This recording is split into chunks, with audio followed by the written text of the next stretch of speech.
ภาษาไทยใหญ่101การใช้ don't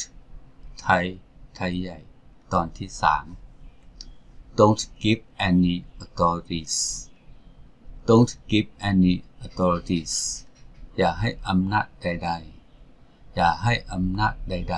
ๆอย่าปันอำนาจสั่งอย่าปันอำนาจสั่ง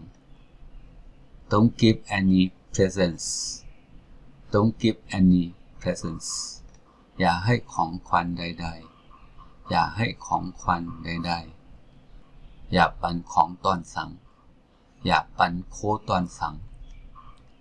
don't give any advice don't give any advice อย่าให้คำแนะนำใดๆอย่าให้คำแนะนำใด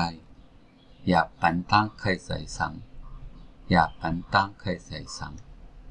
don't give any excuses don't give any excuses อย่าให้ข้อแก้ตัวใดๆอย่าให้ข้อแก้ตัวใดๆอย่ามาอ้างลองสั่ง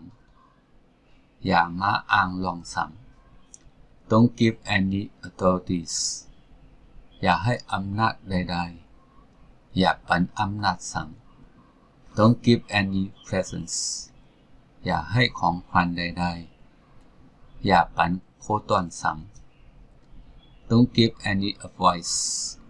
อย่าให้คำแนะนำใดๆอย่าปันตั้งเคยใส่สั่ง don't give any excuses อย่าให้ข้อแก้ตัวใดๆอย่ามาอ้างข้อแก้ลองสั่งอย่ามาอ้างลองสั่ง